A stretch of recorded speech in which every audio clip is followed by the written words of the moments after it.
Ladies and gentlemen, happy MLK Day.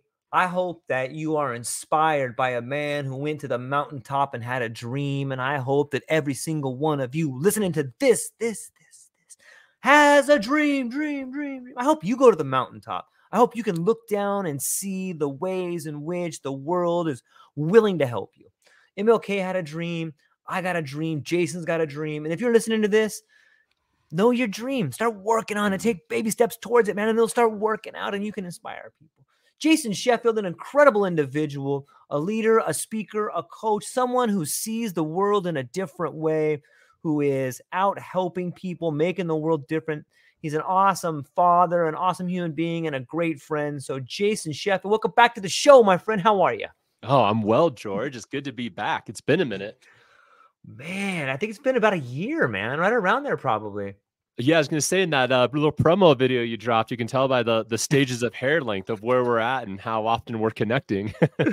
Yeah, man. It was, I had to go back and I'm like, I know I got some videos of Jason somewhere. And I went back and I'm like, oh yeah, there it is right there. And so, yeah, I try to embrace like the art of manliness in there, the chasing down your dreams, failing and getting up. And I kind of try to throw some masculinity mixed up with some human design in there, man. What'd you think? Yeah, it was great. Yeah. Although the Asian flow that like came through, I was like, I'm not sure who that is. But maybe it's an alter personality that I'm unaware of so far. You know what? I think it's my wife's Laotian, and so like I've really embraced. And here in Hawaii, there's a really big influence of just that particular different Asian cultures, and like this different melting pot. So I think that just permeates my essence and my being nowadays. So love it. It's always interesting to see yourself through that lens of like, what would you look like? Is interesting, yeah. But yeah, excited. Yeah, it's awesome, man. It is interesting to see the way the world is changing and the things different people have been working on. What have you been working on lately, man? What's been changing on in your life? Yeah, I've this probably last year, obviously I've done a lot of work with men. 2023 was a big year of just doing a lot of one-on-one work. I probably guided over a dozen men, really taking them some deep waters, learning a bunch. I've launched a community group here in Colorado Springs of guys getting together, drinking coffee. Every Friday, we get probably between 20 to 30 dudes show up to drink coffee together. Many of them going through various transitions in their lives, looking to integrate their experiences with the plant medicines, and just kind of that's the main commonality. And I've also, in 2023, it wasn't on my bingo card list of things to do, but it ended up coming through, and that was getting a certification in human design, which today I know we're going to dive in a little bit more, because that has probably become one of the most important tools that I have ever looked at, dug into, begun to understand. I've been studying it now for probably close to 2 years, but it was time to like really kind of get formal with it, go through a proper certification program, dig into it, and begin to see how this tool can be of service to other people. It's fascinating. I see it coming up a lot. Like I've spoken to quite a few people that are manifesting generators or a 3-5, on some level, I feel like it's calling to me because I see so many people that are interested in it, and I've heard so many great things about it, man. Let's jump into this thing, man. Like, first off, what is it? How did you get drawn to it? Like, what was it? Yeah, so I have studied a lot of various personality tools over the years. Okay. The classic ones like the disc profile. Right. That was probably one of the first things I got into, and understood that I had a proclivity for people. I was an I in the disc profile. And then after digging into disc, just kind of continued to evolve until I came into the Enneagram, which I probably started studying the Enneagram over a decade ago. It's probably 2010, 2011 that I really started to get into that tool, and really absolutely loved it. It's a beautiful system for anybody that's familiar with it. It's a great way of being able to understand yourself. And so I went deep into the Enneagram. Again, I've always loved these various ways of helping expose elements of who you are, whether it's shadow work, whether it's personality driven. Um, and then my partner, Tiffany, was quite into astrology when we met. And I had never studied astrology. Frankly, I thought a lot of it was bullshit. I was like, horoscopes, don't tell me like I'm a Sag. What does that even mean? I'm a triple sun, fire, water. I'm like, it's just so much nomenclature and various things. And I just didn't really understand it. And frankly, I was challenged by the idea that, you know, the planets and the stars could influence who I am as a human being. That was a bit of a jump for me. But I started to dig into human design, which uses an element of astrology, and we can get down into like what it is. But as I started to dig into human design and I looked at my design, and I went deeper, I realized, oh my goodness, this is like spot on. Like I've never found a tool that has helped me have a better sense of who I am. And a lot of times the best way to understand human design at its highest level is a language. It's a language of self-discovery. It's a language of self-understanding. And so as I started to dig into it, I started to do my own personal study with it. Then I invested in other people doing, chart readings, sitting down and learning from that.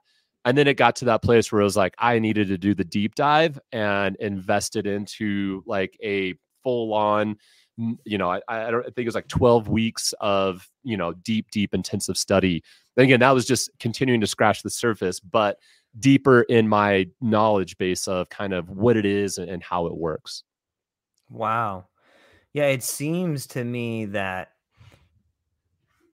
there's big changes happening on the planet, and I think a lot of people feel them, and if you don't feel them, all you need to do is look around and see the things that are bubbling to the surface and the raw emotion that's out there and the events that are happening, whether it's an election year or whether it's a genocide that's happening or, people rioting around the world the same way in which the Arab Spring happened. So too do we see a world spring where people are beginning to stand up for who they are and what they believe in, and their power structures are changing. And I think that I bring up all of that because it seems to me that human design seems to be entering at the same time. There's a strange connection there for me. Wait, do you think these two things are connected? Oh, 100%. So human design came into the knowledge was downloaded to Ra, the founder of human design, in 89. So when you look at the landscape of tools that are out there, it's relatively young.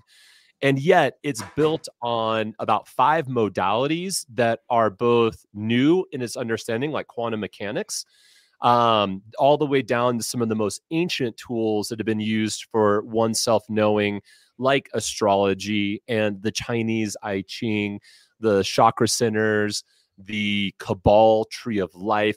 So one of the things that just I've loved about studying human design is that it's built on a lot of these mystery schools that were in different parts of the world. And Ra basically took all of these and combined them into one system, which is just mind-blowing that we live in a reality where you could take these ancient, Chinese wisdoms and Western and various elements of the Eastern and say, when we combine all these things together, it actually tells a consistent story. It's not about this or that, but it's actually this blending. And out of that, Ra definitely, it had some prophecies, if we want to call it such. I don't like using those terms sometimes because it's very evident. Anyone that's listening right now, first and foremost here, human design is not a religion. It's not a cult. It's not any of that stuff. Ra had zero desire or whatever for it ever to be that. Human design is simply the science of human differentiation, and it's an experiment. And that's the key thing for people to always remember, is that when you come into understanding your design, when you come into understanding what's there, it's about experimenting with it. And I would highly recommend anyone that has ever had a reading done, or if you're ever interested in like having sessions with people, is it's not about being told who you are. It's about you affirming the experience of what's there. And ultimately, you're unique. No one else has ever lived your design, George. Like, yes, there's these big groupings and we can talk about them and what they all mean. But at the end of the day, the uniqueness of what's going on in your chart, no other human being on this planet has lived. So you ultimately get to be the one to talk about what that experience is like. And as you lean into that experience, finding new ways of talking about it, which I found can be really helpful when it comes to the path of self-discovery, when it comes to the path of integrating. I've done a lot of plant medicine work. We've talked about that stuff in the past. I've yet to find something like human design that has helped me integrate some of that stuff on such a deep level, and to be able to kind of take it through to the day in and day out type of experiences. Wow. Some bold statements, my friend. It sounds to me. Yeah, I go was just ahead. going to say, all of that said to say, one of the things that is often talked about in human design is a shift that's taking place at 2027. So we're like 2-3 years out, that there will be a shift in the design of how human beings work. And there will be they literally are talked about as a new type of human, which will be called raves. And it will be a human that is totally connected to their emotional center. So like right now, again, every human is got these various elements that are going to be different, but there's going to be a time coming where everybody that's born 2027 and after for a couple hundred years, like this is a serious chunk of time, will all have the ability to be directly connected to their emotions, which means we will be an emotionally driven society. There's a shift happening. And part of what's happening is over the last 200 plus years, since about the 1700s, we've been living in an age where it's all about the systems and structures, and people have been giving away their power to that system and structure. With the shift of really knowing one's emotional authority, you don't need a system or structure to tell you what's going on. You know it. So we're going to see a pretty significant shift happen where people are going to stop believing in the systems, and they're going to really start owning their own emotional authority and individualism, which is going to cause, I think, the underlining elements of some of the big stuff that's changing. Do you think, first off, let me just say this. Wow. It blows my mind to think about the way in which a world might look when people didn't find the need for external validation to make them feel something. Like that is mind-blowing to me. And I can kind of see that shift already. First off, how do you know about this shift in 2027? And number two, is it that the next generation of human will be like that, or are people already beginning to shift the way they feel like that, or do you even know?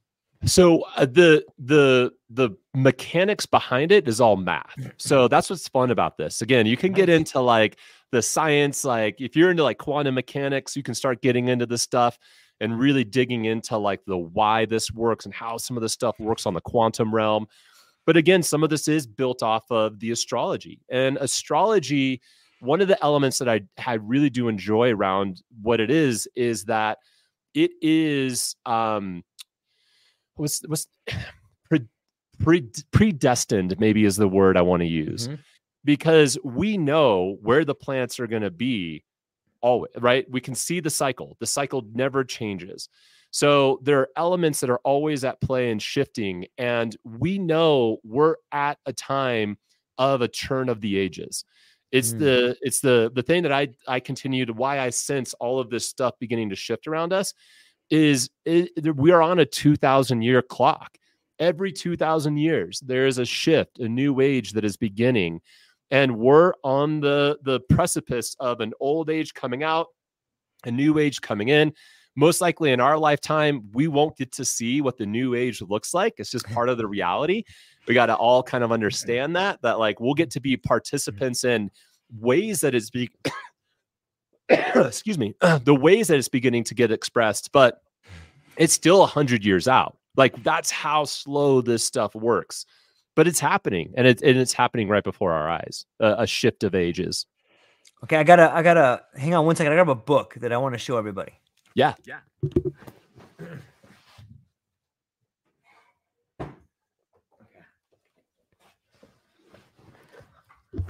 All right, I appreciate everybody's patience and those listening. Hope you found something to do for that 1 second. Since we were talking about the quantum mechanics of it, this week I'm gonna have Shanaz Soni on with Anya Ziebert. Shanaz is a NASA rocket scientist, and she's written this book. It's called The Quantum Being. And so I think it really dovetails nice what you were talking about, the quantum mechanics behind it and the way in which the planets and the heavenly bodies act as a clock that rolls around heavens, that we can see these changes. It's interesting to think about it from that angle. And I get inspired to think that even though we may not be here in 100 years to see the changes, on some level, we get to be the people that those people look back to and be like, wow, they were right in the middle of it. They had a foot in both worlds. I wonder what that was like. That seems pretty interesting to me. When we look at history, and at least the way that we see it today, you go back to those times when you see the shifts happening. And it's so fascinating to think about what would it have been like to be in that. And we're there. We're living in one of those times. And I think it is going to have its challenges. I think a lot of people are not going to be ready for a new shift to take place. But at the same time, I'm highly optimistic that, while yes, it could be difficult, and yes, there are those that are gonna have a struggle with it. There's going to be war. There's going to be changes. Yeah. At the end of the day, those of us that are paying attention to our wisdom, that are paying attention to what it is that we're bringing, the gifts that we're offering to those, I believe it's going to be deeply powerful, and we're going to see, truly history happening right before our eyes. And sometimes I think the struggle of that is we don't actually have a clue of what's going on. We can't. It's too big. It's happening before our eyes. And just like anything, when it's happening before your eyes, you don't have the whole picture. So there's a sense of just humility that I believe is needed by a lot of us, that even though, yes, we're talking about these things like predictive elements and things happening in 2027, we still don't know. We don't have any clue as to actually what it's going to look like. And so just to be at peace with that and to let go of that can be a bit of a challenge. Man, that's so fractal in nature. I think, for myself included, and so many people that are listening or living their lives, we have this relationship with uncertainty that's been conditioned in us since we were kids. This idea that you have to check off all these boxes if you want to make it in life. You have to go to school. You have to learn these things. Here's all these cardboard cutout things that you can do if you want to be safe. And you got to work for this long. And you got to pay into this. You got to buy this house. You got to have these kids. And for so long, and maybe it's the time we're in, there was this idea that safety and this idea that there's these certain things that you can do to be certain. But the truth is, you can never be certain. And maybe that's where people can find comfort, is in realizing nobody knows. You don't know. I don't know. The authorities don't know. Presidents know. Prime ministers don't know. Nobody knows what's going to happen. They're all just kind of putting their best guess forward and hoping people will believe them. And if people can begin to understand that, I think they can begin to believe in themselves and have that beginning of tying your life and your success to inner validation instead of that outer validation that we were talking about a long time ago. But it's crazy to think about. I love it, man. And I think, again, just this is where design is so fascinating, is because we can begin to peel back the layers of conditioning, and we can see how, on a societal level, so many of us are being conditioned in specific ways. And your body graph, as it's called, will help you key into areas where you're susceptible to conditioning. Because all of us are. Every human being is susceptible to conditioning. We have areas where we know ourselves, and we have areas where the mind can take over and tell us what's going on. And as you know, whether, again, you've done plant medicine work, you've done shadow work, you've done any of these things, the whole point is often to get to the place of understanding the true self versus what is the ego or what is the not self communicating. And design becomes a practice of being able to pay attention to that not self voice. Ra talked about the body being the vehicle. It is the intelligence. Everything that we need is sitting here. And yet the not self is going to tell us that our mind is really the one that's in control. So our mind takes over, our mind tells us the stories, our mind is the thing that is easy to be conditioned.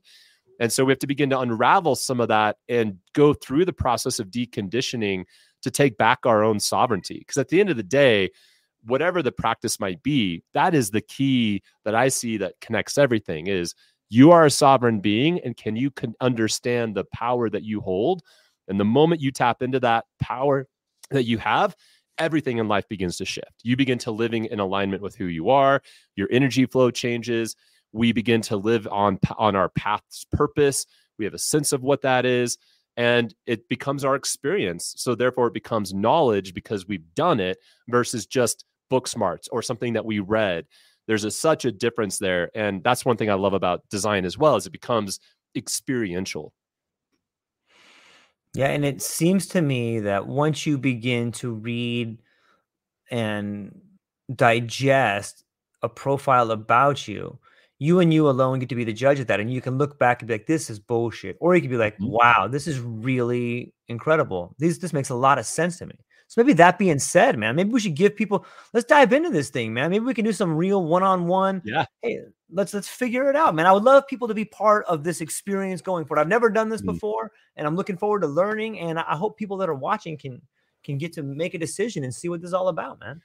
Yeah, and just to kind of clue everyone in, one of the things George and I talked about was, what if we did a kind of session together where we dive into George's chart? Anyone that's listening, if you guys have been following George for a while, we've gotten to experience his personality. We get to see the way that he shows up in interviews, the way that his insatiable knowledge is always driving things forward.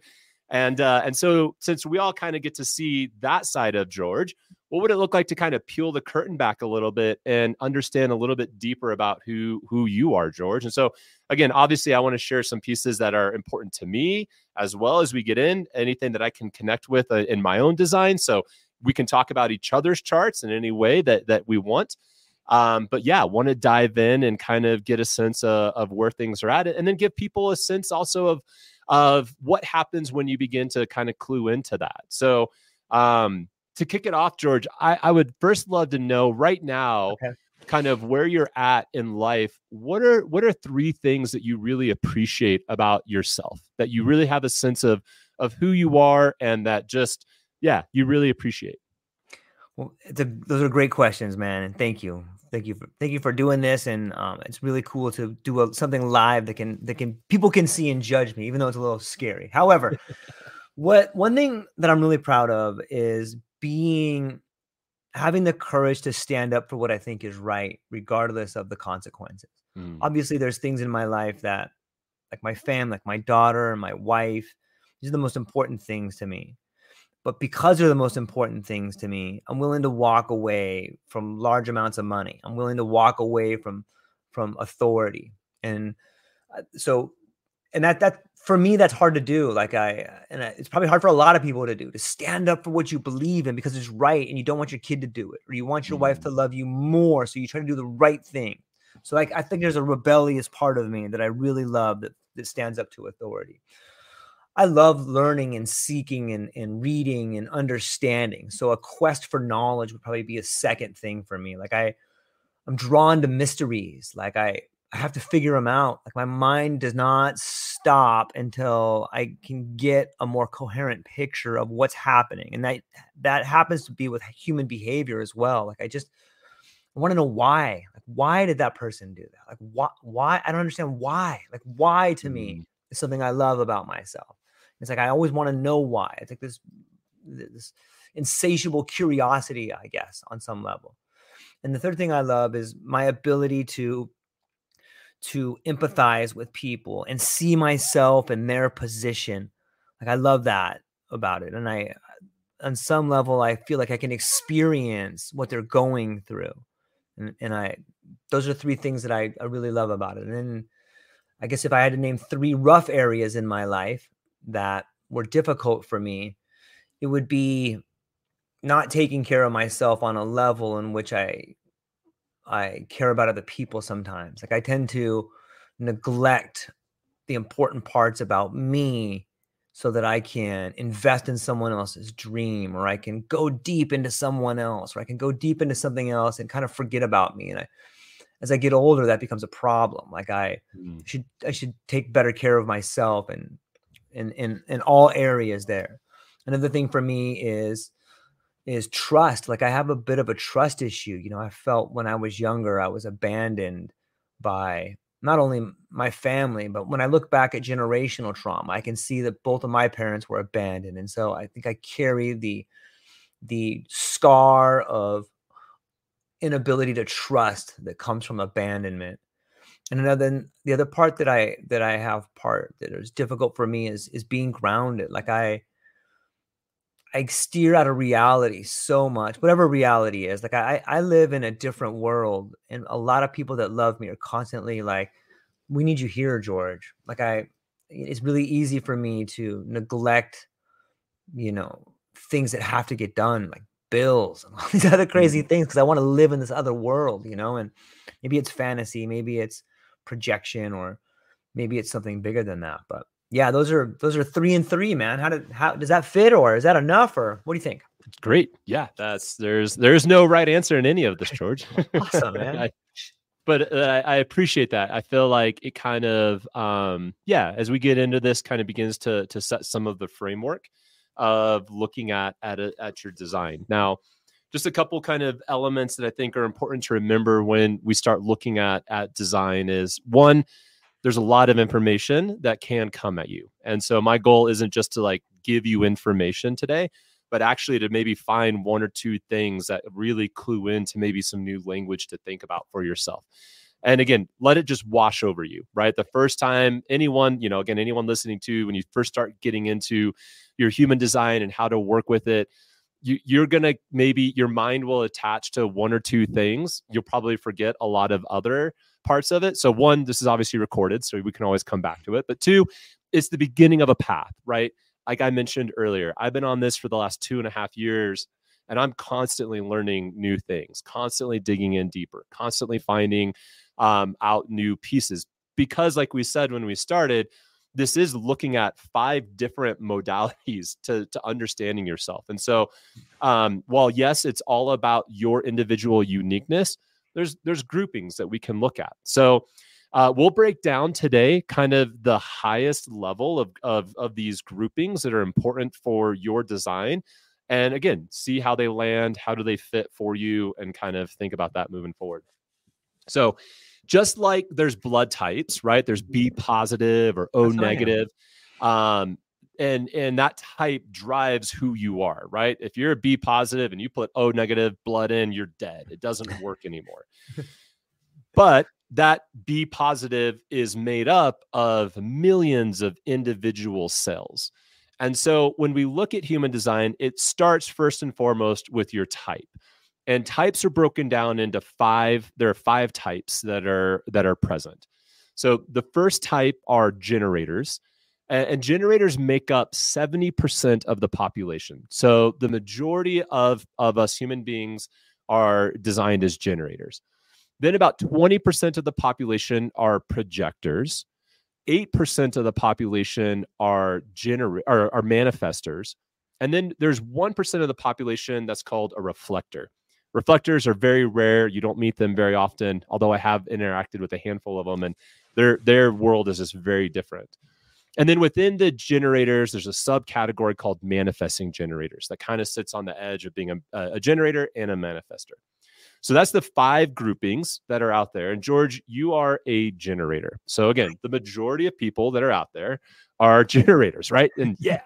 Now again, remember, there is no positive, negative, good, bad in the chart. It's never about that. Again, if our mind attaches to like, oh, I want to be that, or I want to be this, that's just our conditioning that something is better than what I currently am. So it's always a practice to come back and just absorb you and be willing to sit with that without a sense of judgment. So when it comes to being a generator, a couple of things that I think are just really important about what that is it means you are a sacrally defined human being. Now, I'm going to show you a chart here in a minute to be able to kind of break some of this down, but just listen to it before we visualize it. Yeah.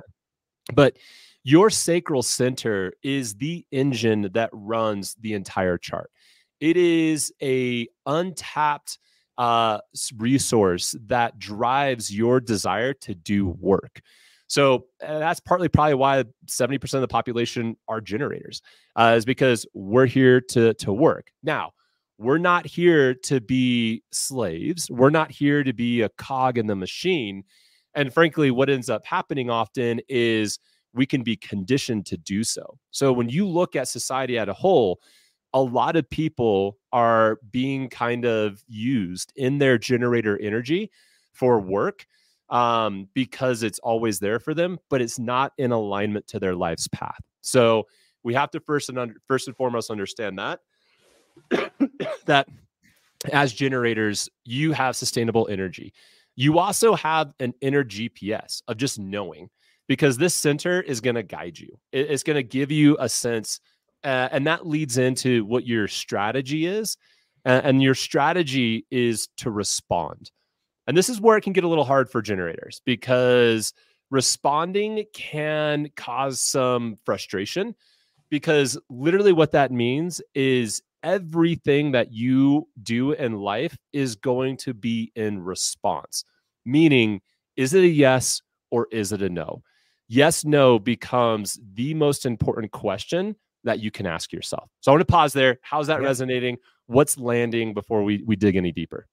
It's fascinating. I'm just trying to take it all in and decide if I want to say yes or no as a generator. So that energy of response is so fascinating, because like your sacral center is literally the bed of creativity. The way I look at it is it's like a garden bed, and the garden bed is in utter response to whatever's planted into it, right? That's all it does. The garden bed is the place that life is created. It is the sustaining energy for everything that'll come out of it. But ultimately, the garden bed has some sense of authority of, yes, is this going to grow? Or no, is this going to grow? And that's ultimately, as generators, the driving thing that we're leaning into in life is this going to be something that I want to grow? Is this a yes? It is the place for all sexuality. It is the place for all creativity. It is the place that has the sustainable energy to do so. And so kind of coming off of that, it drives everything else in your chart.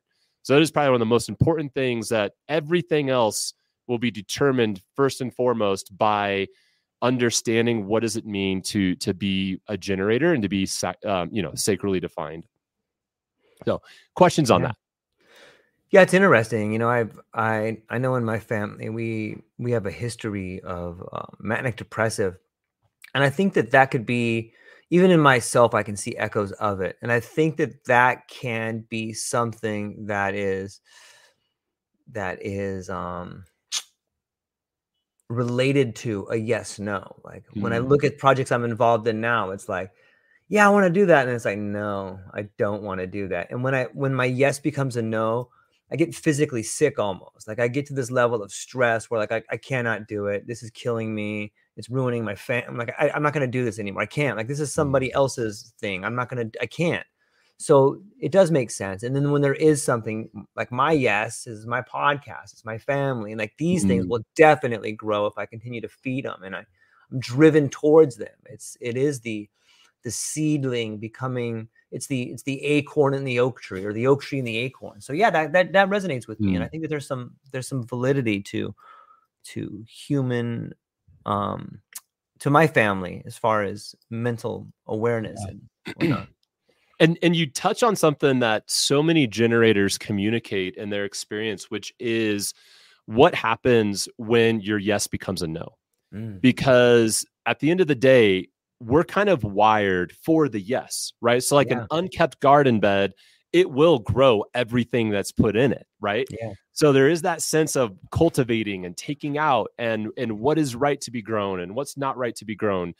But we get conditioned, again, as we were talking about, what are these ways that we're conditioned? Our energy can get hijacked because other people know they can sense this capacity that, well, George always says yes, Yeah. or George shows up, George is going to do this. And so because we're in that authority of responding and what's coming at us, it feels better to say yes than it does no. We get like a little dopamine hit from saying yes. So often when the thing comes in, we have to sit with, is it a yes or is it a no? And so part of the practice of, first and foremost, understanding what it means to be a generator is to begin thinking about what are the yeses and what are the nos. And you touched on something that is really the source of it all, and it's your joy. It's being able to sit and with yourself and say, what brings me joy? Because it is that joy that's going to drive a sustainable yes. If there's something that comes in that's not a joy, sure, sometimes we got to do the bills. Sometimes we got to do the things that aren't like necessarily Right. the joy. But if we're depleted and we're not giving any priority to the joy, then all that other stuff becomes shoulds and we're never going to touch it. And that's, I think I see a lot of generators get stuck with is the shoulds are piling up. They have they're getting burnt out. Now, again, just because we have sustainable energy doesn't mean we can't burn out. We can absolutely burn out if all of our energy is going towards no's that are not giving us any joy. So we have to sit and prioritize and think, what are the joys, right? So you mentioned the podcast, you mentioned the family, right? These things that bring you joy. And as long as you're saying yes to those, it will give you sustainable energy to handle the other stuff that comes in, but only if it's coming from a place of overflow. So we always have to think about our joy for others, our work for others comes from a place of overflow. Otherwise, it's going to deplete us and we're going to lean into burnout. Yeah, that makes a lot of sense. So again, we'll keep coming back to like what is the generator? What does that mean? But your authority as well is your sacral. So everybody has an authority type. Different centers. There's a total of 9 centers are going to be at play. And when you think about all of the centers, they provide a various levels of authority, and your sacral is the authority. So at the end of the day, again, how you make decisions, your authority in decision making is yes, no. And so when something comes in, we have to sit with, it's like a almost instantaneous type of question. So for example, open-ended questions are not easy for generators to answer. So, if your wife is asking you some things or just wanting, like, what do you want for dinner tonight? Right? Open-ended question. I don't know. Like, what do you want for dinner? Right? Like we like struggle for answering that. But if it's like, do you want Mexican? Yes, no. Do you want Thai? Yes, no. Do you want, like, when we can tap into yes, no questions, we can begin to go down the path of really thinking through what it is we want. If it's left to being open-ended, we're always going to struggle with that. Have you felt that before? Like the struggle of an open-ended question? Yeah, for me, language is important. Like, I want to know what words you're using and like what exactly the meaning of that word is. And like, if something is really straight to the point, like I'm always guessing, what do they mean by that? Or especially words, like when someone says, do you want Mexican? It's like, do you want like traditional Mexican or do you want like Taco Bell Mexican? What kind of Mexican are we talking about here? So specific questions will be more like specific yes, no's are more supportive to you. Yeah. Like I'm not on some level, like I don't like the yes, no question. I think it's like a false paradigm. It's like a false choice. It seems to me when people say things like yes or no, it's like, okay, wait a minute. Like that's a red flag to me. That means like you want to trap me in one of these 2 questions right here. And I don't want it. I don't like that. So, Interesting. Yeah, that's where I fall on those. So I think questions like that, I think most questions for me are difficult to answer because I want to think about them for a long time. And I want to be like, I don't know. I could see that other person's point of view. So that could be, I don't know, maybe that's unique to me. Yeah. Well, and again, I think this is always these areas of where have our lives experienced kind of Right. conditioned us, right? Yeah. So, because what is it about a yes, no? Does it feel entrapping for you? Like now Yeah. you're committed to something and you don't necessarily Exactly. know?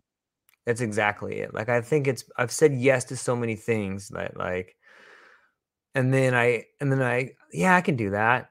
And then it's like you get halfway down the road and you're like, this sucks. I hate this. I don't want to do this anymore. So that Mhm. makes me not want to say yes ever again. Even though I still do, it makes me want to like really think about what are you saying yes to? And it makes me not want to commit to things when people come up with a pitch or when people come up to you with something, you know? So yeah, I So think that that's like there.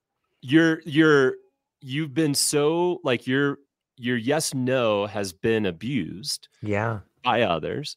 And what ends up happening in that is if we've said yes to a lot of things that aren't in alignment to us, that are actually no's, then it's going to condition us to not want to say yes or no anymore.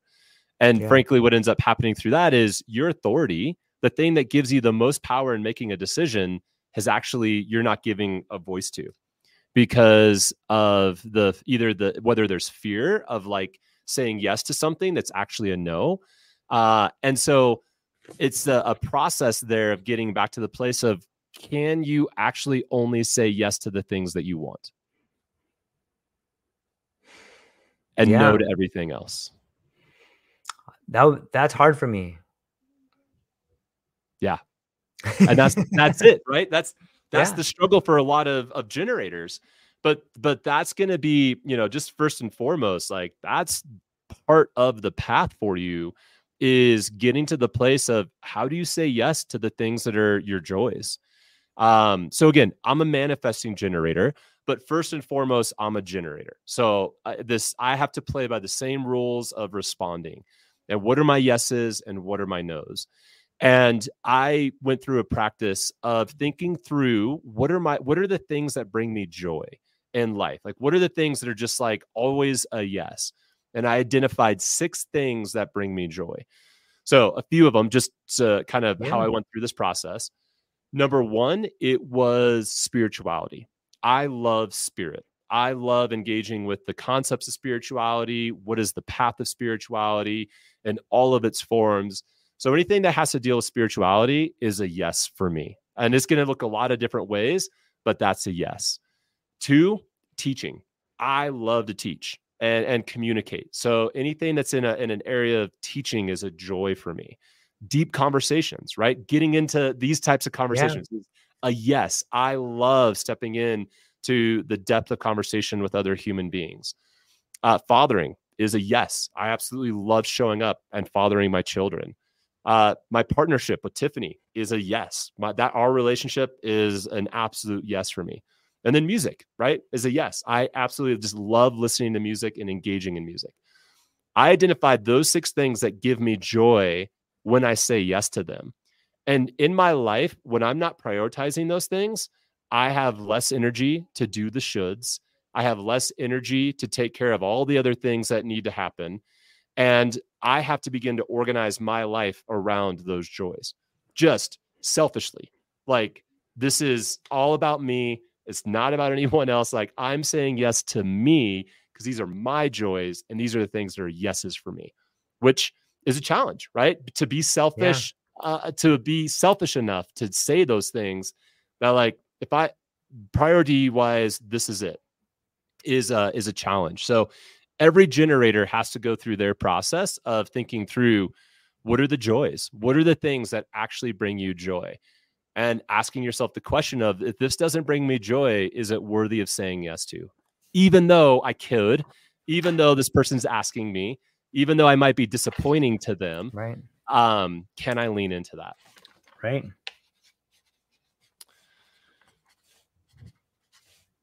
Okay. So that's some elements around your generator energy. Again, it's going to drive everything else that happens. And one of the things that we can begin to pay attention to in this is that every type has a strategy, and then every strategy has a theme behind it. And the theme for the generator is satisfaction or frustration. That's really going to be some mile markers for us to understand of, again, are we in alignment or not? When we're saying yes to things and we really feel satisfied, it's a deep yes. And when things are getting blocked, we feel a lot of frustration.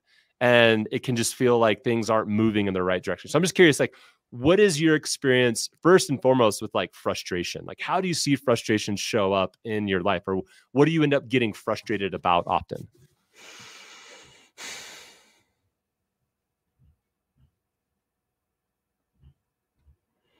I think things should happen faster. I think that, if you put in work for something and you don't see the results that you want, that becomes frustrating to me. And that could stem from unrealistic goals, or making unrealistic, ideas out of something. And then that turns out to be the way in which things don't show up in the way you want them to. On some level, it's you are the seed to the frustration on some level. But that's one that really bothers me. Like, where is it at? Like, fucking hard I've been working. Like, this is ridiculous. This is all bullshit. I made it all up, but never gonna work. So like, that's how my frustration kind of comes out at times. It's like I feel like I put in so much, and then I look back and there's like just like a drop of juice in the tangerine. I'm like, I squeezed this thing as hard as I possibly can, man. Like, one drop in here. Totally. When do you feel satisfied? I feel satisfied in the moment, like when I'm creating things. Like, that's when everything else falls away. When I no longer have the past pulling on me, or the future, the unrealistic dreams of what can be in the future, stealing my time. Like right now, in the midst of things, when I'm playing tennis with my daughter, or when I'm having a long conversation with my wife, or when I'm doing my podcast, I feel like that is when I am the least frustrated. So when you're in the moment with your yes. Yeah, that makes a lot of sense. Yes. So if it's the thing that you feel like is a yes for you, when you're present in the energy of that yes, it feels deeply satisfying. Yeah, I think that's a good way to say it. Yeah. Yeah. And that, again, should be the one of those things that we can kind of look at as a milestone of when you reflect on your day, or you reflect on how you're showing up and where you're going and making decisions. Where are you feeling that? Because ideally, that should be how we're orienting our lives, is to not be in search of that feeling, but to always be present with that feeling, right? It's not about like kind of manufacturing it, but how do I design things in such a way for myself to where I'm leaning into that more and more? And again, like anything, it's a practice. It's not just like instantly going to happen overnight. But the more and more we live in alignment with that, it is going to allow our energy to really show up in this world and help us manifest what it is that we want. So the thing about design is like, it's not that manifestors are the only ones that get to manifest. It's just a term that's put onto kind of what's happening in the chart. All of us as human beings are designed to be living lives in alignment to the way we want to be living. The question is, we get so hung up in what the not self is telling us and how it ought to be or how it should be. The true self is trying to break out and say, yeah, but if you just listen to the truth of what's going on inside of you, you could have this. And as human beings, we're all trying to figure out, what is the language? What is the thing that we can begin to start living our lives in alignment to, that'll give us that'll give us access to that deeper understanding of who we are and how we're meant to live. Yeah, I agree. I think listening to the heart is something that is difficult to do, because there's this overwhelming fear that has been cast upon people, whether it's the shadow, or whether it's a lifetime of conditioning. People know in their heart, and I know for me, like, I've gotten to a place in my life where I can't do things anymore. Like, I can't go work at a company where they think I'm a piece of shit. Like, I'm not gonna. I can't. And it's scary, because you're like, okay, well, if you don't do that, are you gonna lose your family? What about money? And like all these other voices, all these other things that have been conditioned into you, they start breaking down, they start knocking on your door. And it's like the monster under your bed, right? Like, oh shit, that thing might kill me, man. But I think at a certain age, or at a certain point of pressure, you begin to understand, like, this is it. This is it. I'm halfway through this thing. Am I going to continue to do this thing that I hate? You know, and am I strong enough in my convictions that my family loves me and I'm doing the right thing to continue to go down this road? And that answer, I hope for most people, becomes a resounding yes. It is scary. It is hard. And at times it could look as if the world around you is on fire and you're that meme, you're that dog where the world's on fire and you're like, everything's nothing to see here. Yeah. Because it feels like that sometimes. And maybe it is like that. I don't know. Totally. Maybe it is like that. Maybe no one gets out of here alive. And maybe this decision that you've made, you get consumed by the flames.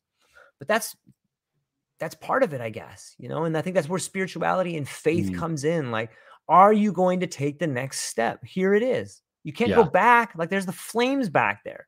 Right. Are you going to take the next step?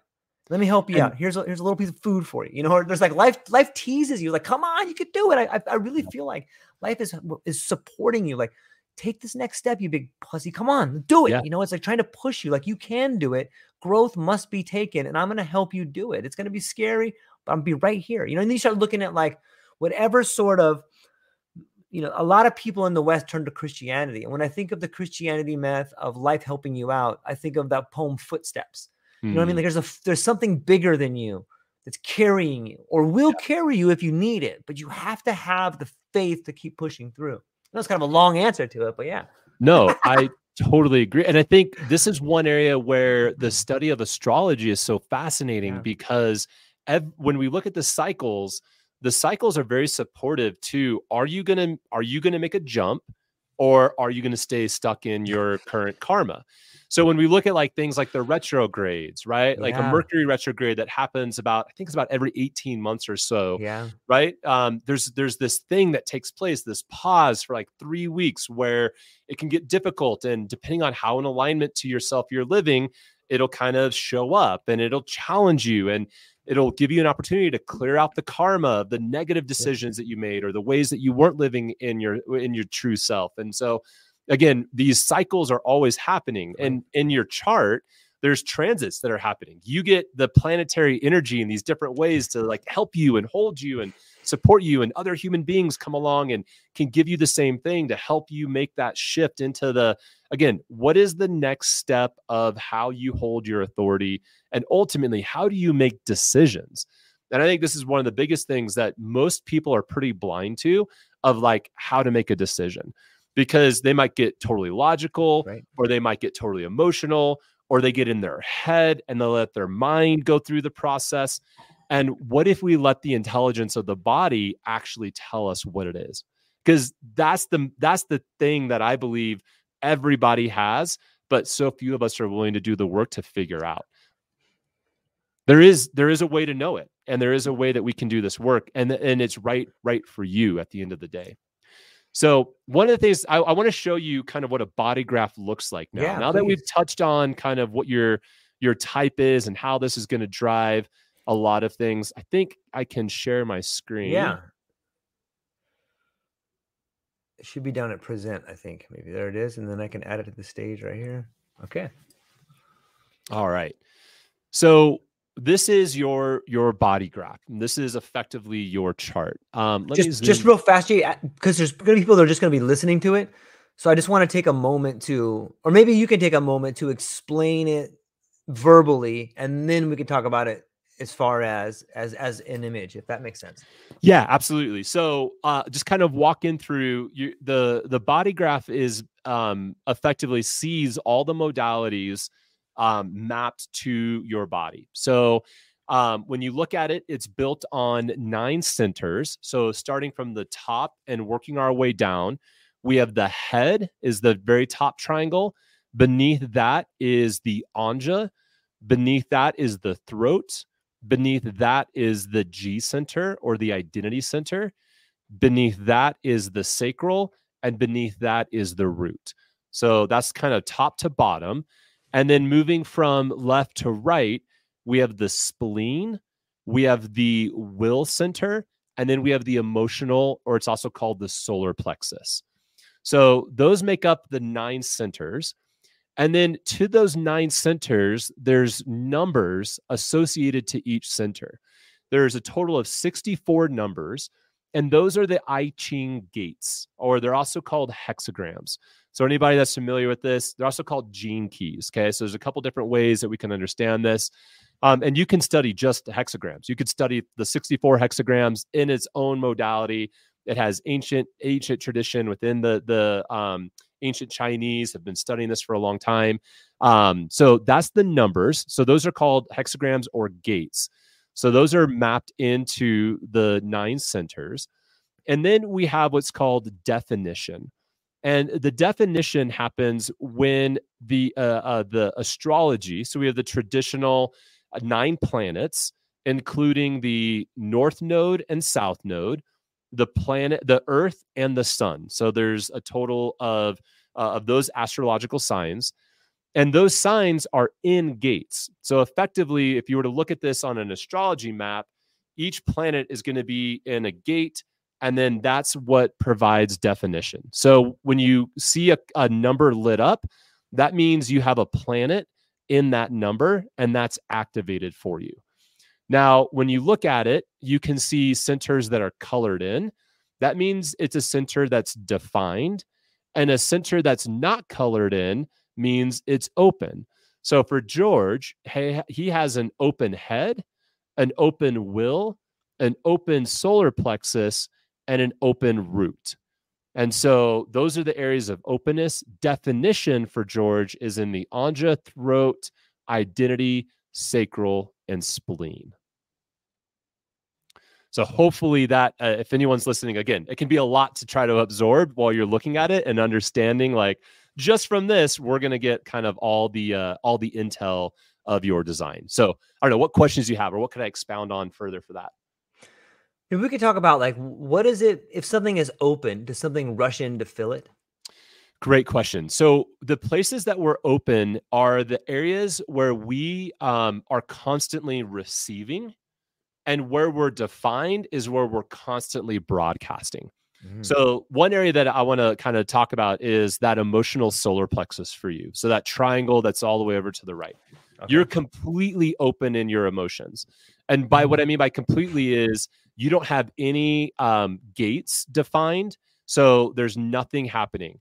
Your will, you can see, is open, but you have 2 gates. You have 51 and 40. So that's going to add a little bit of a different flavor. Your head is also completely open. So when it comes to, like, let's talk about the head, and then we'll move into the emotions. The head's a little bit simpler because there's only 3 gates. Okay. Where you're open in the head is literally you're open to receiving the transmission of ideas. So what's so fun, George, is like when you're just open, you will receive ideas all day long. You can think about it, and you can receive the ideas of other people. Yeah. You don't know your own ideas sometimes, right? Like your own thinking can be a little bit of a challenge because you don't have any gates that are there. So you're literally just open to the broadcast of what's happening. This is also a pressure center. So there's the pressure of the head and the pressure of the root. And so sometimes when we're open, because we're constantly receiving from anybody that has a defined head, we then can end up attaching to stories that are not ours. And that can be a deep, deep place of conditioning. So if we look at the emotions side of things, and about 50% of the population is emotionally defined, 50% is open here. So this is always a big one, because when it comes to relationships and parenting and all the other ways that we use human design, this is one area that we always come back to. And it really can help someone understand their relationships because, for example, Tiffany, she's defined in her emotions. Like you, George, I'm open in my emotions. And so what ends up happening is I'm always receiving the broadcast of emotions. And I can take in that broadcast, and then we amplify. So that's what we're doing in these open centers. So if Tiffany's feeling emotional, then, and again, those emotions can be good. If someone is emotionally defined, that's also their authority center. So your authority is here in the sacral, but for someone that's defined in their emotions, this is their authority. Their emotions will tell them what the right answer is, but they have to ride kind of the emotional wave, which typically means there's a period of time that they need to go through before they're ready to make a decision. So if they're, again, they could be an emotional generator, which means it's still yes or no, but what are the emotions telling you? And it might come in and be a high yes, and then a couple days later it might be a no, and you can kind of go through that process. For us, we can feel like we go on that wave, but what ends up happening is we're being conditioned by the emotionally defined people around us, that we have to use our emotions to find an answer. We don't. We're pretty even keel. Like you get emotionally undefined people around each other, like in a group. We're not talking a lot about the emotions. We're not going big highs, big lows. Like it's pretty even keel. For people that are emotionally defined, it is ups and downs and just big emotions. Again, sometimes that can be negative, right? People think, oh, you shouldn't be emotional. We should only be making logical decisions. Well, it depends on your authority. If you're emotionally defined, you absolutely have to feel those emotions. If you're not emotionally defined, those emotions aren't yours. Does that make sense? Let me pause there. That was a lot of information about the centers, or those two centers. Yeah, it does make sense. It's interesting to hear that point of view, and I am pretty open, and me being on this podcast, I think, is evidence that I'm open to other people's ideas, man. I amplify them all day long, and I can go down the whole road with them and be like, have you thought about that? What about this? What about these things? I can make it my idea. So I can totally live that aspect of it in a lot of ways. And it's also easy to get caught up in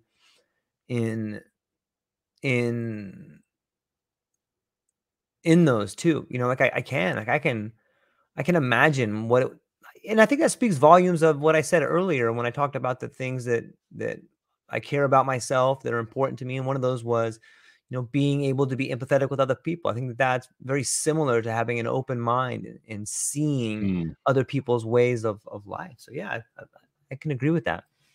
And so this gets into, again, we start digging into these layers. There's a weave to this whole process, right?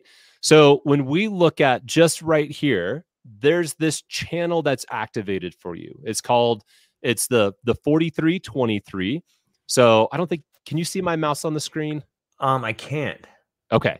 Maybe. Oh yeah, now I can. I could. I just couldn't see the first. Okay. So right underneath the throat the throat right there. So from the throat to the anja, right in the middle is that 4323. And that's called the channel of structuring. Okay. And so the theme of this is kind of freak or genius. And this again is what I love That's about totally me.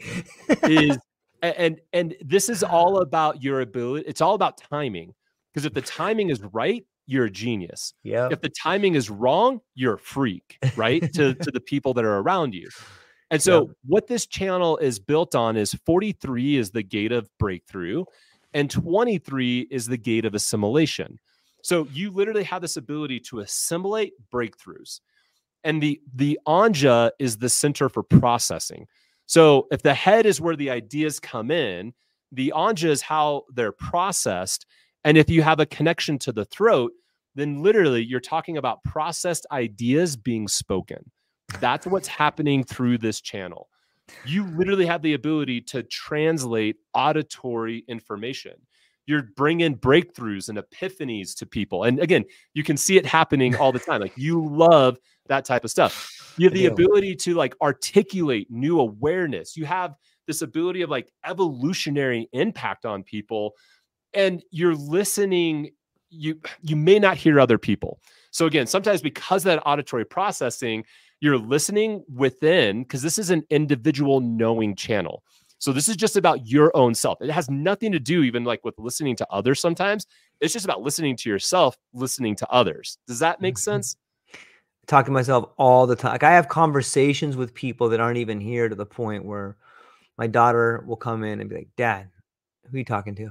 But I'm having a conversation with someone that may or may not have happened, or it's a follow-up conversation to this about what I should have said, and then what you would have said, and then how I would have responded, and the way it would have made you feel, and then how I would have felt if you felt that way, and what I would have said if you felt that. Like long internal conversations about all of that all the time. And so what I want to also highlight, and this is again the weave of digging in, but that the energy of that is driven by, in your design, Gate 23 is in your conscious mind, your south node, and it's also your Venus. So sorry, no, your Mercury. So Mars. Sorry, I got to get my astrology. It is your Mars, right? And Mars is going to be like where we have immaturity. It's going to be sometimes like the biggest energy for growth. So, for example, your life's path is about this idea of structuring the ideas of being the freak or genius for other people. This is deep, deep, powerful energy in your chart, something that's absolutely worth paying attention to. About 4 years ago, at about 44, you made a shift into your north node energy, which again is 43. So that idea of really leaning into, the breakthroughs. So no surprise, like over the last 4 years, what you've been on, the path you've been on, the shifts in your life over the last 4 years, because it really started driving into how do you communicate the breakthroughs. You've been doing the podcast for how long now? I think I started at 43. Yeah. So right about so that crazy. time, Yeah, you made a shift in your energy to what it is that was ultimately truly, truly kind of meaningful for where you're headed in your life's path. Yeah, that's amazing. So that's one key channel that's interesting to look at. The other thing that I wanted to kind of just various elements of the chart that are fascinating are things like this right here, your sun. So the quantum mechanics that's really cool about all this is based on the idea of neutrinos, which neutrinos are the most abundant particle that has a mass that's in the universe, but it's something that always is passing through us. So the sun is literally always emitting neutrinos, and these neutrinos are the thing that's always passing through our energies and the way that it can actually penetrate through mass. So when we look at the energy of the chart, we have to look at the sun because it's how we receive about 70% of the neutrinos that are in the known universe is coming from the sun. The rest of it's going to come through other planets and whatnot, and obviously how those planets are absorbing those neutrinos and then passing them on to us. So right up here, this channel of 28, this gate of 28, this is the gate of struggle. And I have this gate in my chart as well.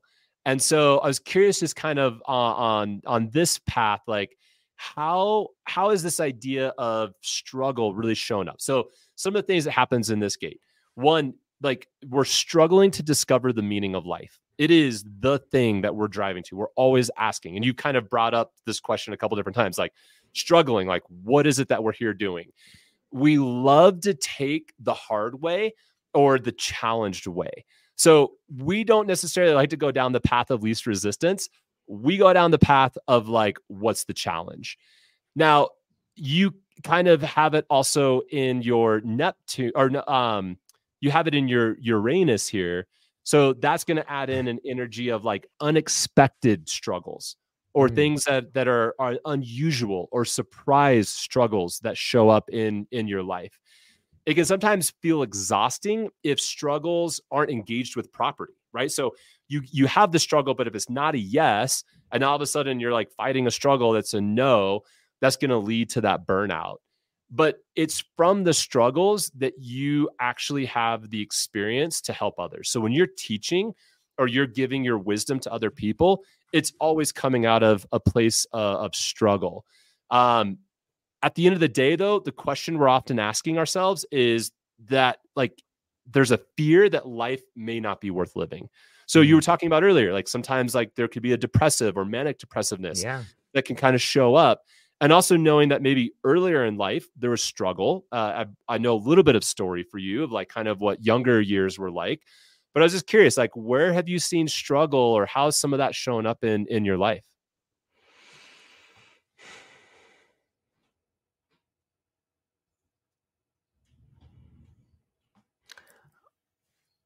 I think as of lately, for me, the struggle has been finding meaning.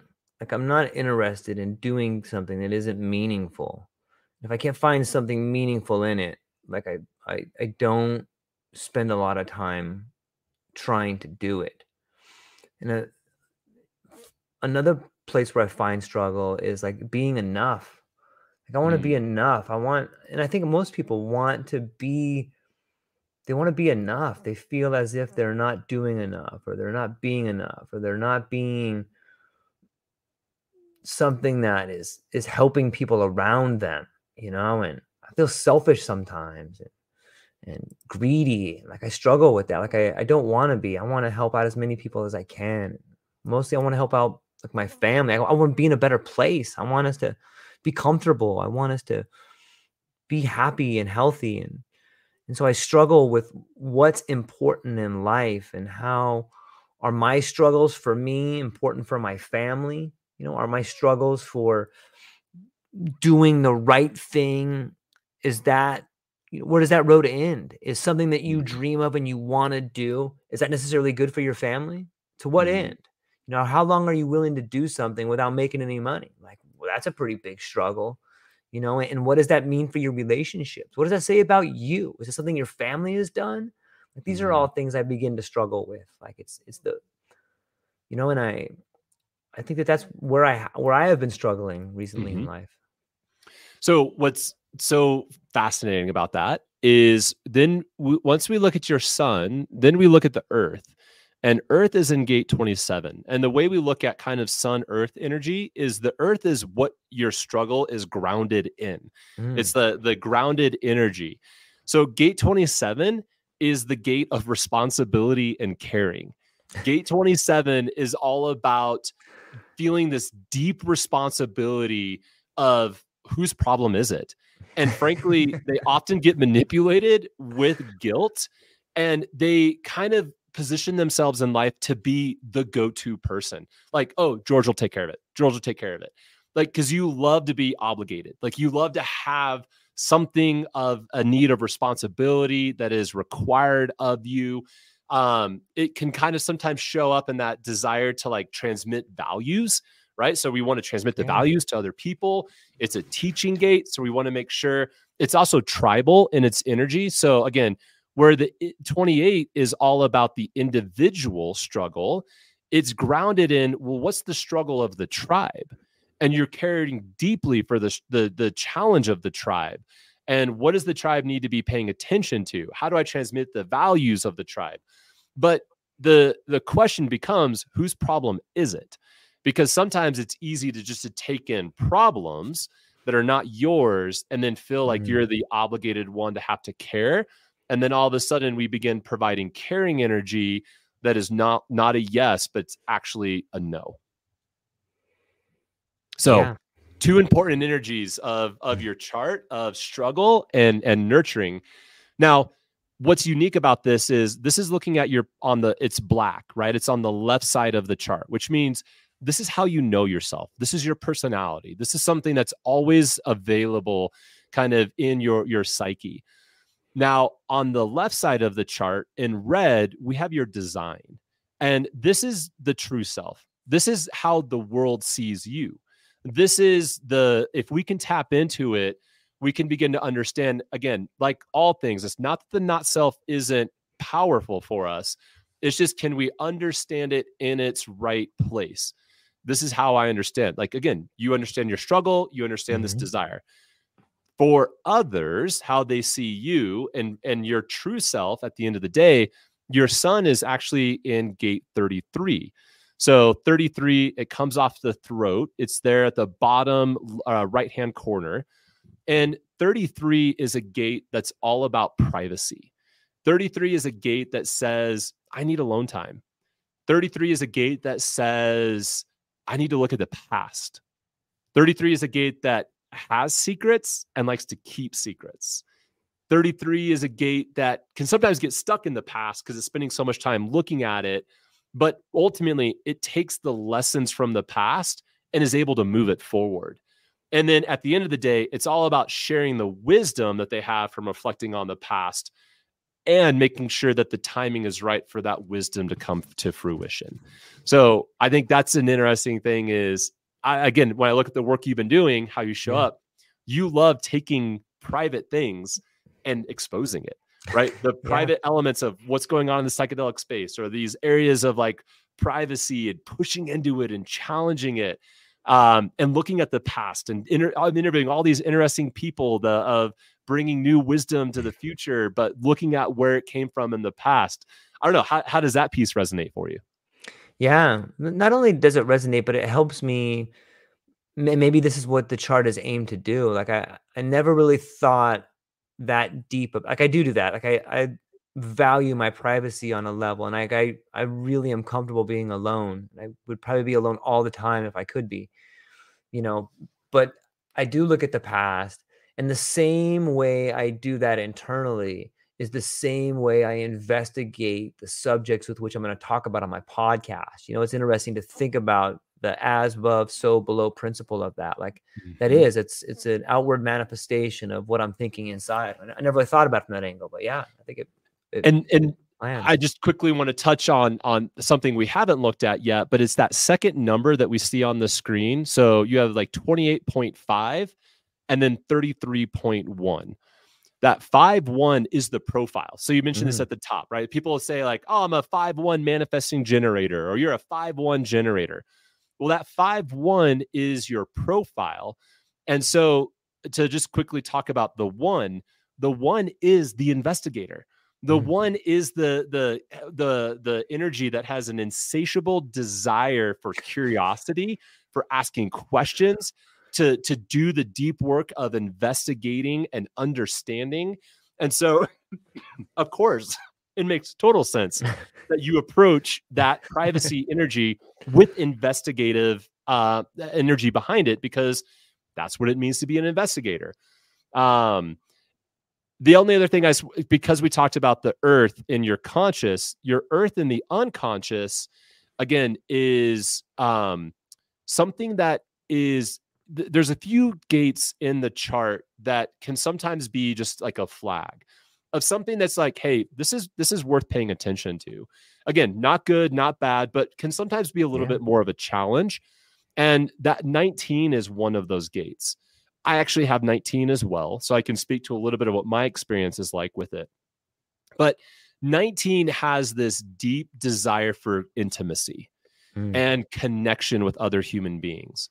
But sometimes it can come off as a little bit needy in the way that it's looking for that intimacy, especially if we're not paying attention to it.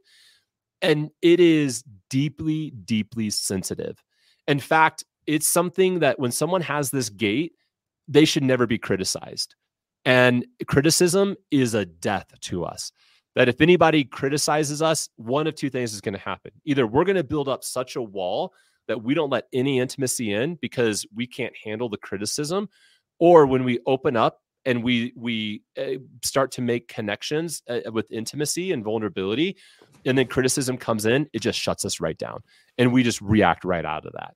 And that can be a challenge, is to know how to handle that energy of criticism, because it hits us there and it is deep, and can be a challenge. So I don't know. Does that resonate?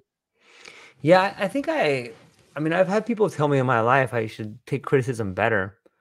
Do you think that that's something that is a learned behavior? But like when we talk about the gates like this, and we Hmm. talk about these particular, just call it this particular gate, is this something we're predisposed to, or is this something that's conditioned into us? It's something we're born with, or is it something that if we pay attention to, we can work with it to be better at it? Like, is it, how defining are these gates? This is a little bit of the challenge for people. Is I think there's a couple different ways we can look at Okay. it.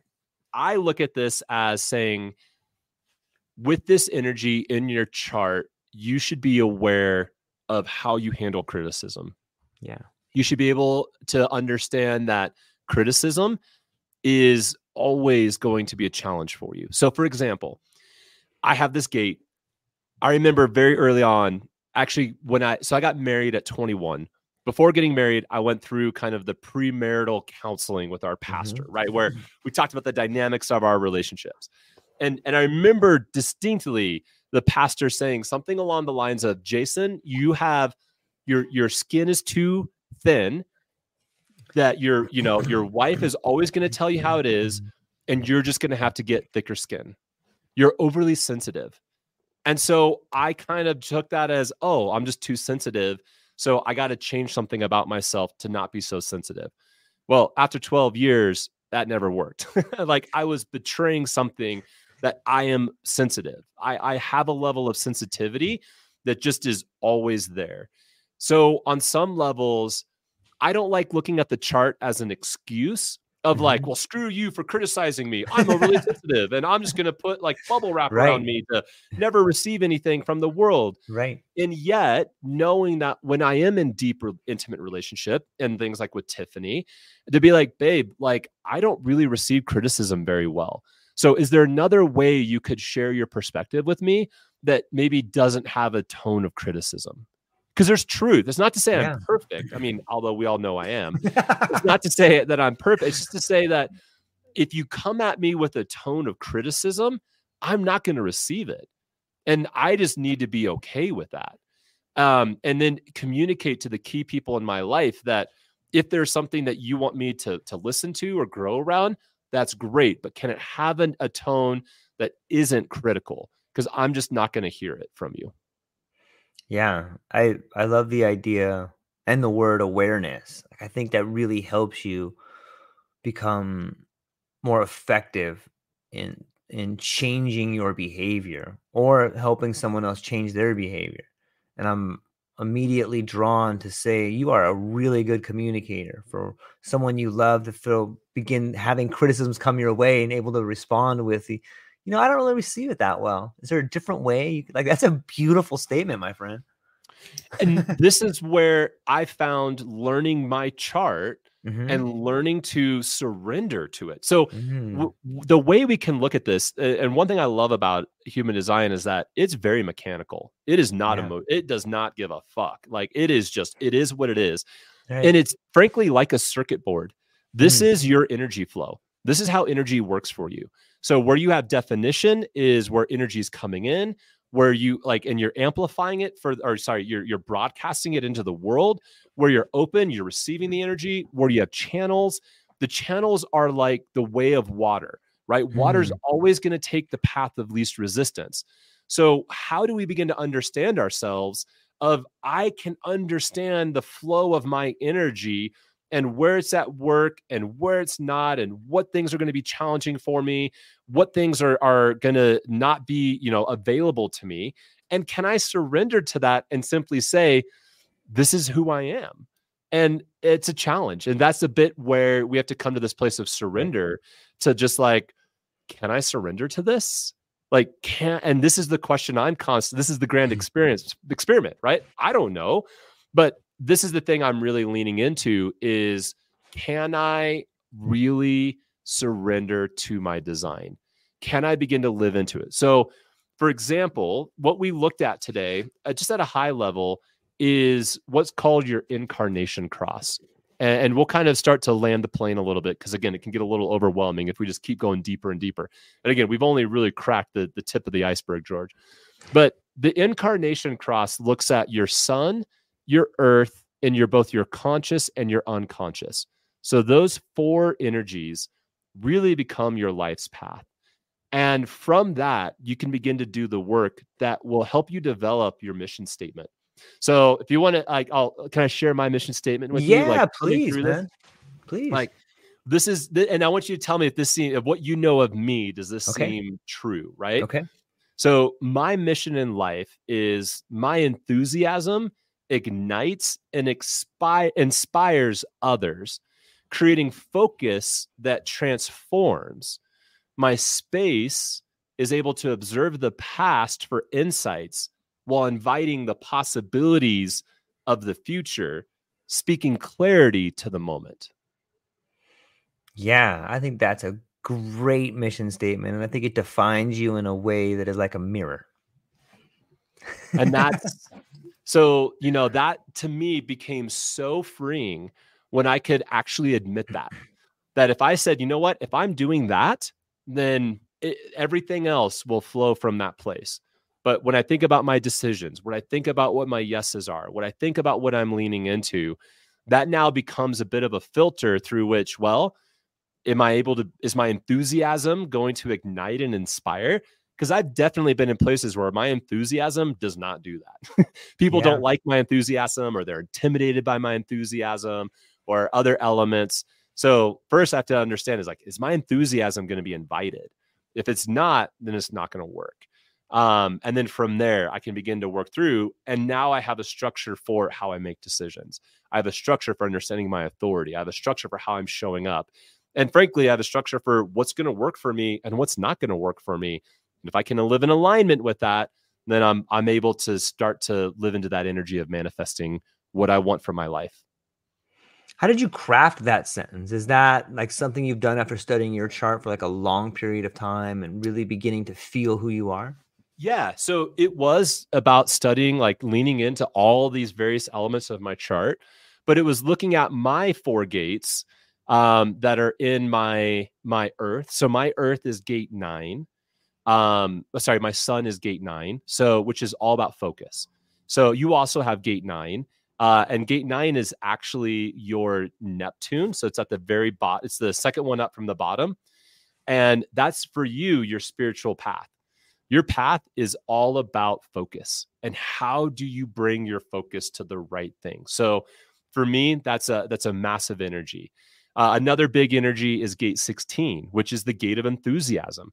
Now, oddly enough, George, you hold 48, which means when our energies come together, we create electromagnetic fields where we connect each other. And it's really beautiful to see in people's charts and partnerships of like, wow, how do our energies work? So that's where my enthusiasm comes from. And then I also have gate 64 and 63, which are all about observing the past, looking into the future. They're deeply spiritual gates. And those are active for me. So by looking at that and sitting with it and reading about it and understanding it, I also am a 5-1 profile. So we have a similar energy in our charts there. That's going to lean into what that is. So that's kind of how we land on it. And when I work with clients, I take them through this process of workshopping if they want to get deep into it, of how do you develop your life's mission? What is the path? How do you have a mission statement that can be supportive of you? And how can you write it for yourself? Write your mission statement at the end of the day. What are like the black lines? Like, what do those represent? Like the black lines So coming. the Or the black red lines. lines are all defined by your personality, which is the right side of the chart. The red lines are your design. And the way you get those is your personality is what is the planetary alignment when you're born. So it's literally as you come into this plane of consciousness, where the planet's at. Your design actually happens 88 days before you were born.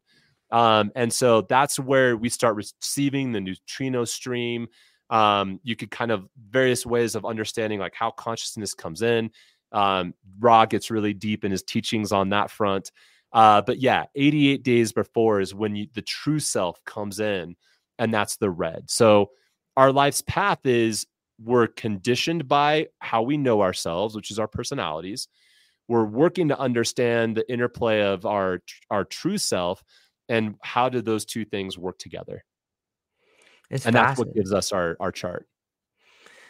When you like, let's say you put up someone else's chart, like when I look at my chart, from my point of view, like the left-hand side has the different lines on there. So if you put up someone that matched well with you, if you put 2 charts together, can you see the symmetry of couples that would work well together?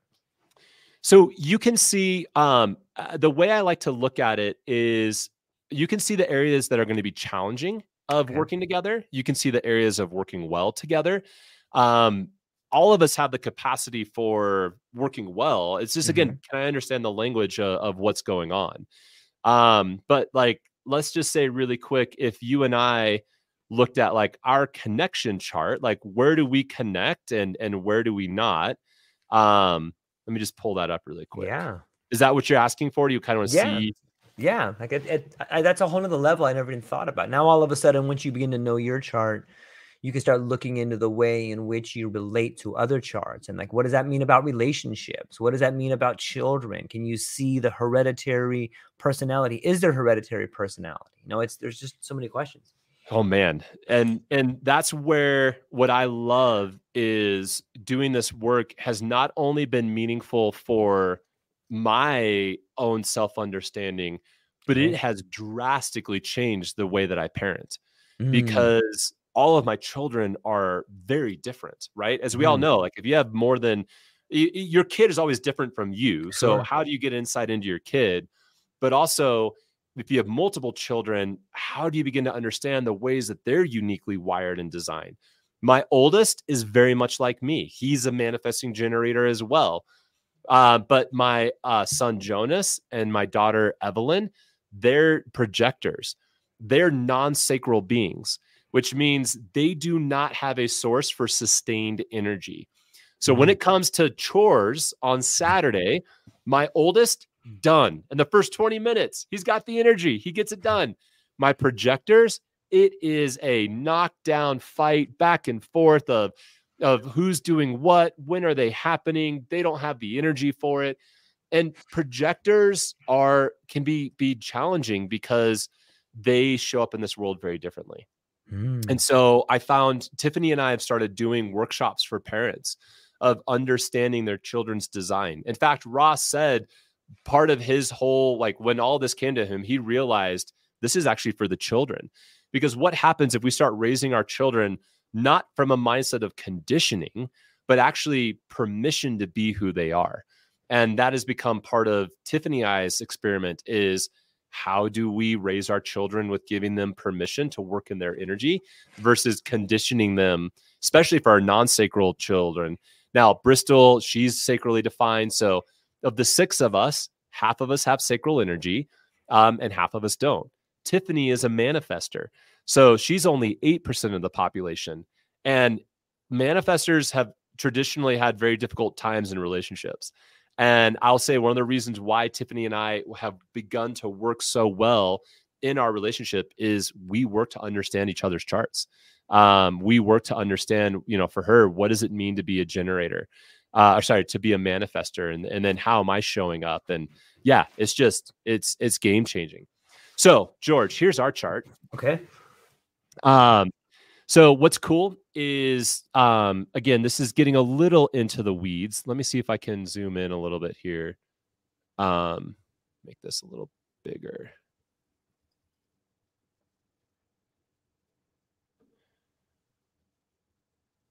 So something that's always fun to look at in a chart is it's called your definition can either be split, it can be a single split, it can be a lot of different things. So I don't want to get all into those weeds to just further confuse everyone. But one of the things that's really cool here is we both have what's called a small split definition, meaning our circuitry is not complete. There's some people that are single defined. And that means the flow, like we're talking about again, the path of least resistance, it'll flow for them. For you and I, we have some gaps. So for example, your anja and throat are connected, but it doesn't connect you to the identity, the sacral, and the spleen. So you know yourself almost kind of on these two little islands. So yes, you have the definition of that, again, that structuring, that beautiful ability to bring ideas, but it's not connected to the sacral. In fact, the sacral is working on a different kind of level. Now, when you come into the energy that has the gates of 1, 7, 13, 16, or 20, you're going to get complete. For me, I need someone that has the gates of 27, 48, 52, or 57, and I'm going to know myself. Well, when we come together, we actually complete each other, as cheesy as that might sound. But I have gate 57. Sorry, you need gate 20. I have gate 20. You need gate 16. I have gate 16. I need gate 48. You have gate 48. I need gate 57. You have gate 57. So anytime, again, you can see the applications of this for business or other Yeah. ways, is that when you're working, it's like, wow, when we come into each other's energy, we actually get access to something about who we are that we don't get when we're alone. And so, for example, 48 is the gate of depth, always wanting to know more. How much deeper can you go? Well, when you pair that with my enthusiasm, well, all of a sudden we create that electromagnetic channel together that says, you know what? How deep can we go? How further can we go to explore? And that creates some really powerful energy for a connection with another human being.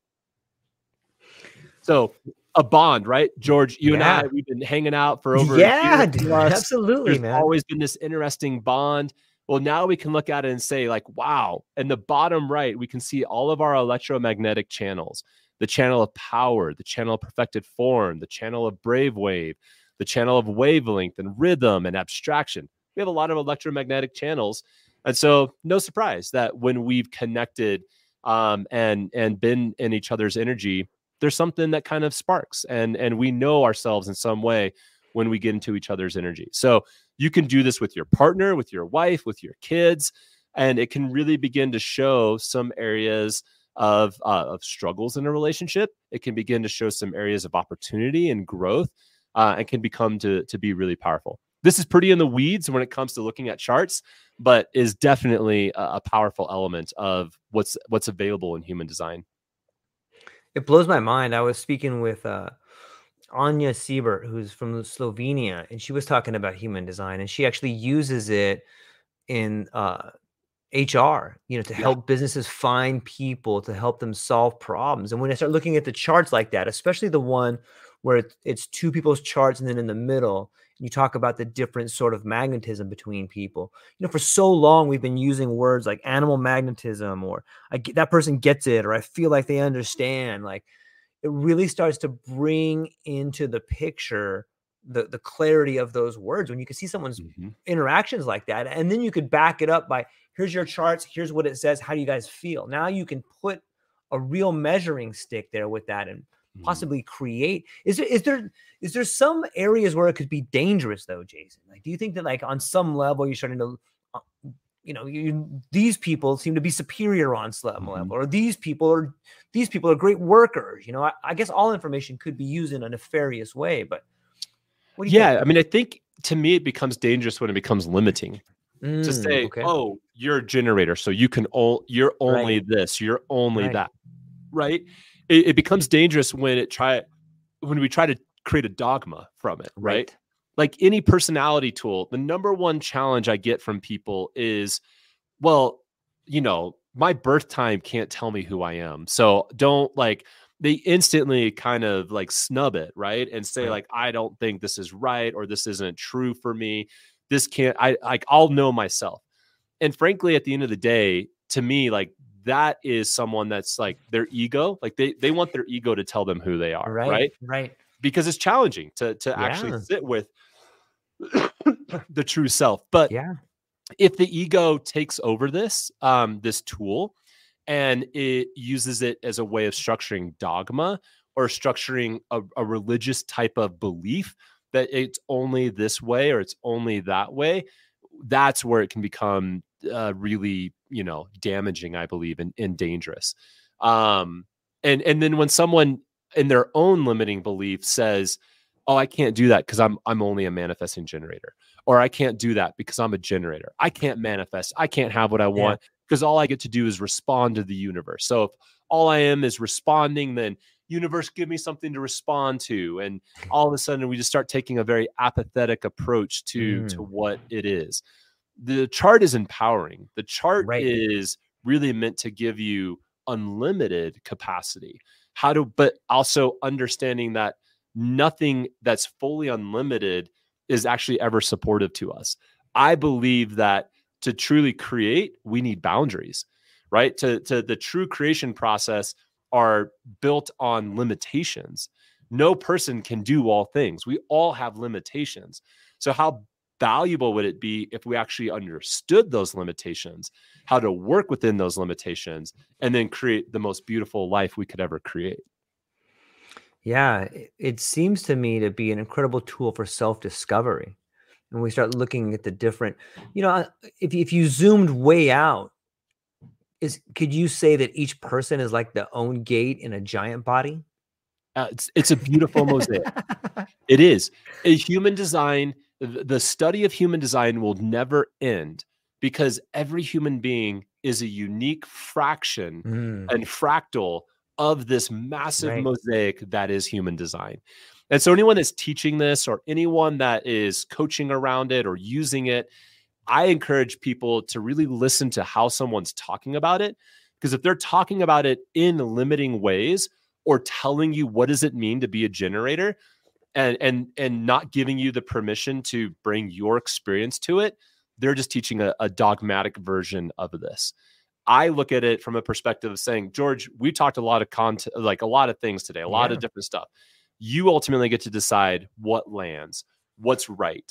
And then as you do the deeper work, beginning to understanding your power of it.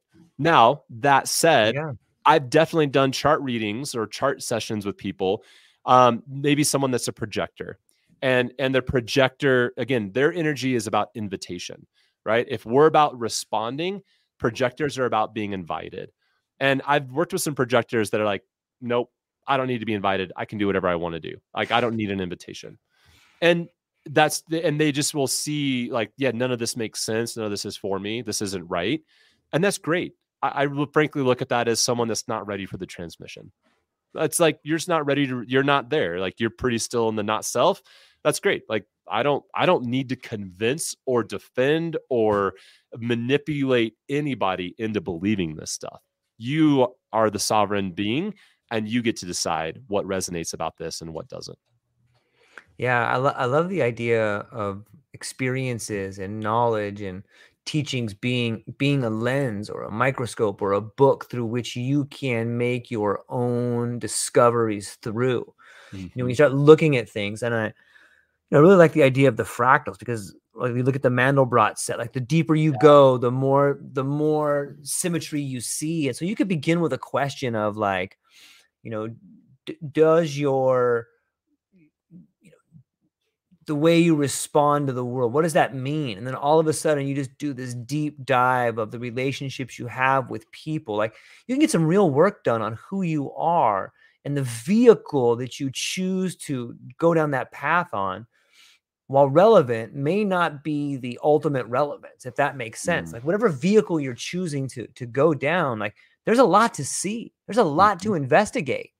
And if you find a vehicle that's very comfortable for you, that makes sense, and that is there, like I'm all for it, man. I'm constantly along for the ride. Like Mm-hmm. I think it's wonderful, and I look forward to investigating more of it. I would like to sit down with my family and check out the charts together, and see the symmetry there and stuff like that. So Absolutely. And I yeah, think just as we kind of land the plane of that vehicle, the thing I just want to encourage everybody yeah, on is that the most important vehicle that we have is the vehicle of the body. yeah, The body is it. And we are all on a path of how do we get out of the thinking mind, which hmm, it would like to be in the driver's seat of this vehicle. And can we get to the place of surrender to where the thinking mind can be in its appropriate seat, which is not out of the car? That's where I think a lot of people get mistaken is they think, oh, I got to kill the thinking mind or the ego. No, no, no. It just needs to be in the passenger seat or maybe the back seat. And not as a backseat driver, but as an observer, as someone that can just enjoy the ride that the vehicle is taking them on. And the vehicle is the body. And the more we can get in tune with the wisdom of our bodies, the more we can be in tune to like, what is the body telling us and really listening to the body, the more I believe we can live in attunement with our higher selves. And when we live with the attunement to our higher selves, man, that's where some fun stuff happens. So I just saw Clint said, hey, what's up, Clint? yeah. Clint Kyles, Benjamin George was up there earlier. Both two incredible human beings, and both. If you're watching this show, you should check out both of them. They're super awesome Yeah, people. love those guys. Yeah. Yeah. So Yeah. Go ahead. So yeah, I think just in closing, the vehicle of the body, that regardless of whether it's human design or it's other practices, but whatever we can be leaning into, how do we love this and keep coming back to it as our place of wisdom? And I believe we're making some steps in the right direction. Yeah, I think we are too. And I think that you're an awesome part of that, Jason. Like ever since I've known you, you've been doing things that help out not only the community, but help the fabric of understanding relationships, man. And that's one of the reasons I Mm. love you, man. You're an amazing person that is enthusiastic, and I love your mission statement, and I look forward to continuing to see all the work you're doing. But before I let you go, man, like, what do you have coming up? Like, what if Yeah, someone saw this today and they were like, that was amazing, I would like to talk to Jason? Or if they want to reach out to you for some of the other things that you're doing, where can they find you? absolutely. Everything right now is at The Rooted Rebellion. So if you want to find me on Instagram, you can find me under that's my name. You head to the website, therootedrebellion.com. If you want to book a human design coaching session, get into your chart, begin to do that. I have my Calendly links and what that looks like all there. Obviously, I love doing coaching sessions. Typically, when I do work around human design, I like doing an initial session, but more often than not, I like to be able to do some coaching around it. So, when you're looking at getting stuck in life or trying to get unstuck or making career decisions or making relationship decisions, being able to have some coaching to get through that can be really supportive. So check out the website, check out Instagram. Those are the places I'm most active. Yeah, and I would highly recommend anybody who's interested or felt that they connected to this conversation, reach out to Jason. He's really good at what he does, and he's got a lot of tools in the tool bag to help you unstuck yourself if you find yourself going down that road. And he's really fun to talk to, and he's a passionate and caring person. So, ladies and gentlemen, that's all we got for today. I hope everybody has a wonderful day. I hope you follow your dreams, and that's all we got for today, ladies and gentlemen. Aloha.